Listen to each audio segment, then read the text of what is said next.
If you're thinking about getting into HVAC, you've probably heard about the EPA 608 certification. But what exactly is the EPA 608 certification? Do you actually need it to get a job? And how difficult it is to pass? I recently took my EPA 608 Universal. Well, that's last year, 2025, and I passed it. So in this video, I'm going to break down what it is, what was the test like, and how I did, and whether I think you should get it if you're trying to start a career in HVAC. What is the EPA 608 certification? EPA stands for Environmental Protection Agency. They have regulations around refrigerants because refrigerants can harm the environment if they are released into the atmosphere. So the EPA 608 certification is the certification which allows HVAC technicians to legally work with refrigerant and to handle refrigerants. So you might be asking, why do technicians need this certification? If you're going to work with refrigerants, you need to be EPA certified. If you're going to be repairing, servicing, installing refrigeration and air conditioning equipment, this is a certification that you're going to need. I must add though, you do not necessarily need this to get a foot into the door or a foot in the door or to get your first job in HVAC. So you do not need it to get your first job in HVAC. But as I said before, if you're going to be installing, servicing, or repairing air conditioning and refrigeration equipment, this is a certification that you are going to need. But you do not need it just to get in the door. I ended up getting mine because I just wanted to get it because I was serious about getting into the trade, and I was going to school at the time, and I figured while I was in trade school, why not get the certification? Because you have different types of EPA certifications. You have type 1, type 2, type 3. These all covers different equipment.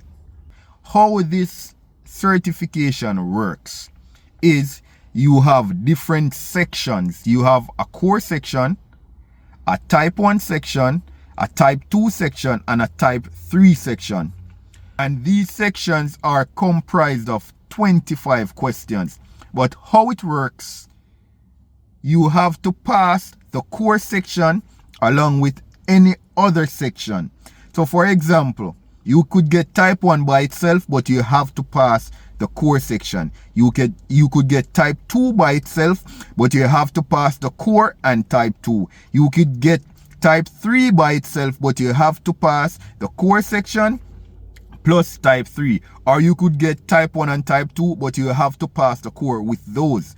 And also you could get type 1, type 2, type 3, but you have to pass the core section. And that is also equivalent to a universal 608 certification. So basically a universal 608 certification is when you have passed the core, type 1, type 2, and type 3. You have successfully passed type 1, type 2, type 3 along with the core section. Then you are universally certified. Some persons do type 1 and core. Some persons do type 2 and the core section, or type 3 and the core section. But I would advise persons to just do the core, type 1, type 2, and type 3. And just get over with everything from early. So you guys might be wondering, how difficult was EPA, or was the EPA exam? Honestly, it is not an exam that has crazy science or crazy math, or if you have a phobia of doing math or science, it's not an exam like that. You don't even have to be in HVAC to do the EPA 608. All you have to do is get the study material. I went online and looked up this website and I found a manual with study material and practice questions, and that is where I basically studied everything that I used on the exam. And I did the exam in like 2 weeks, and I never studied every day. And just go and take an exam. You don't have to have previous knowledge. You don't have to be in trade school. You don't have to be working in HVAC to actually sit the exam. All you have to do is find EPA information. I use this site. I think the name of the site is ESCO. I'll put it on the screen somewhere here or somewhere here. And from there, I found the EPA information, got their manual, and I actually bought the manual on I bought the manual.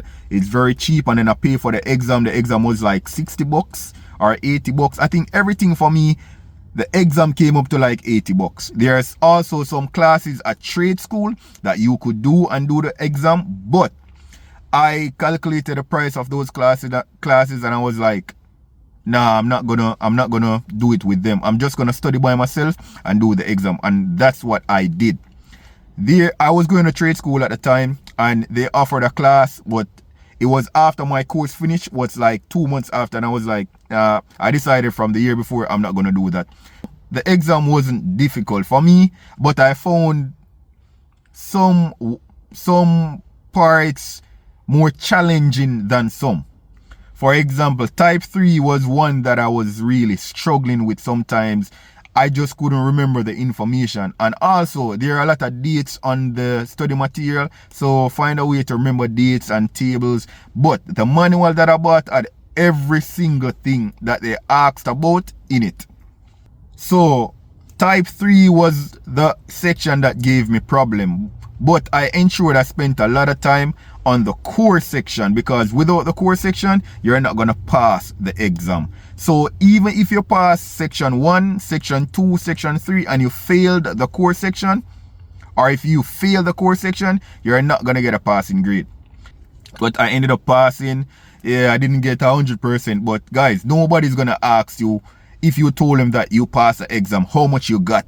Oh, I got 100. It doesn't matter. You just want a passing grade, because you have that for life. But if I had to go back and do the exam, I would still do it self-study and do the exam. I would probably spend a little more time on type 3, you know what I mean? But I still pass, so, and I have it for life, so that's good. Guys, if you're worried about taking your EPA exam, I wouldn't let that stop you. When I took the test last year, I was just a student going to trade school, and I took it and I passed it. So guys, it's not about any crazy knowledge about HVAC. All the information manual that I told you guys about, but that's not the only place you can find information. You could choose to go and do it with somebody else or a next organization, or even a trade school if you want to. I'm just telling you some of the options that are available. So don't let that hold you back from doing your EPA, guys. And thanks for watching. And also guys, drop a subscription, drop a like, ask any questions.